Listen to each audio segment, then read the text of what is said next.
নমস্কার বন্ধুরা, আজকে তোমাদের সঙ্গে আমি খুবই একটা টেস্টি ভেজ পিৎজার রেসিপি শেয়ার করব। তো চলো শুরু করা যাক। প্রথমে 1 চামচ আমি চিনি নিয়েছি আর 1 চামচের মতো নিয়েছি ইস্ট।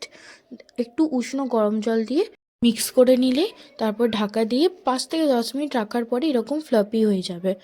তারপর এখানে আমি 4 কাপ ময়দা নিয়েছি, ওর মধ্যে সামান্য নুন দিয়েছি, তারপর ইস্টটা দিয়ে একটা নরম ডো রেডি করেছি। ডোটা রেডি হয়ে যাওয়ার পরে একটু তেল দিয়ে ঢাকা দিয়ে 5 থেকে 10 মিনিট বা 20 মিনিট রেখে দিতে হবে। ততক্ষণ আমরা সসটা রেডি করব। তো সসের জন্য প্রথমে একটু সাদা তেল দিয়েছি, তারপরে আদা কুচি, রসুন কুচি, পেঁয়াজ কুচি ভালো করে সতে করে নেব। তারপরে আমাদের এখানে টমেটো পেস্ট বানিয়ে রেখেছিলাম, টমেটোটাকে সিদ্ধ করে ব্লেন্ড করে নিয়েছি। তাহলে আমাদের টমেটো পিউরি হয়ে যাবে। টমেটো পিউরি দিয়ে একটুখানি লঙ্কা গুঁড়ো, চিলি ফ্লেক্স, অরিগানো, হালকা চিনি আর একটু নুন দিয়ে ভালো করে মিক্স করে নিলে আমাদের রেডি পিৎজা সস। হালকা ফুটিয়ে নিতে হবে, একটু গাঢ় গাঢ় হয়ে গেলে আমাদের পিৎজা সস রেডি হয়ে যাবে। পিৎজা সসটা আমাদের ভেজিস রেডি হয়ে গেছে। এবার ময়দাটা তোমরা দেখতেই পাচ্ছ কতটা ফ্লাফি হয়ে গেছে ইস্টটা দেওয়ার পর। তোমরা ইস্টের জায়গায় দইও ব্যবহার করতে পারো, তার ক্ষেত্রে কিন্তু তোমাদের বেকিং সোডা, বেকিং পাউডার দিতে হবে। তারা আমাদের ডোটা হাতে করে ভালো করে মেখে নিয়েছি। আরেকবার সামান্য পরিমাণ তেল লাগিয়ে নিয়েছি ডোটাতে, যাতে ময়েশ্চারাইজ থাকে। তারপরে ছুরি দিয়ে দুটো ভাগ করে নিয়েছি। এদিকে আমার রুটিটা বেলা হয়ে গেছে।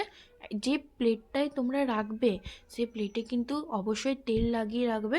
যখন তোমরা পিৎজাটা বেক করবে তখন কিন্তু ইজিলি বেরিয়ে আসবে পিৎজাটা।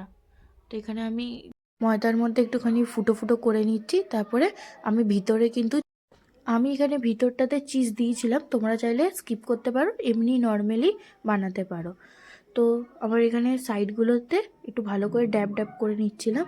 তারপরে আবার আমি ফোর্কের সাহায্যে একটুখানি গ্যাপ দিয়ে দিয়েছি। তারপরে পিৎজা সসটা দিয়ে হালকা করে লাগিয়ে নিয়েছিলাম। তোমরা এখানে পিৎজা সস কিন্তু বেশি দেবে না, কারণ নিচের যে ময়দার লেয়ারটা আছে ওটা কিন্তু ভালো করে বেক হবে না তখন।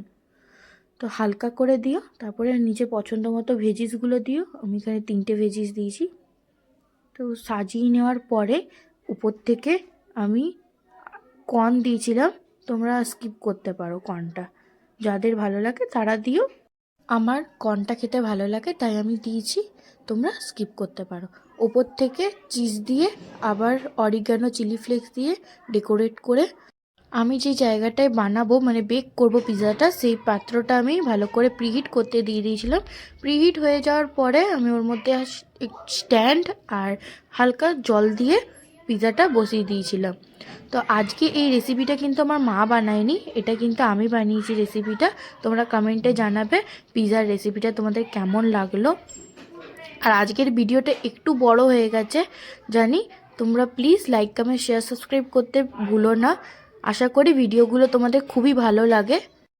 পিৎজাটা বেক করার পর যা টেম্পটিং লাগছিল, আমার তো এডিট করতে করতে এখনও মানে জিভ দিয়ে জল বেরোচ্ছে। মনে হচ্ছে যে এখনই খেয়ে নিই বানিয়ে পরে। পিৎজাটাকে স্লাইস করে নেওয়ার পর উপর থেকে চিলি ফ্লেক্স, অরিগানো দিয়ে দিয়েছিলাম। তো আমার বেসটা কিন্তু খুবই পারফেক্ট হয়েছিল। তোমরা দেখলে বুঝতে পারবে বেসটা খুবই পারফেক্ট হয়েছিল। তোমরাও এরকম ঘরে বসে খুবই ইজিলি এরকম টেস্টি পিৎজা বানাতে পারবে। তো আজকের ভিডিওটা এতটাই। Thanks for watching. Radhe Radhe.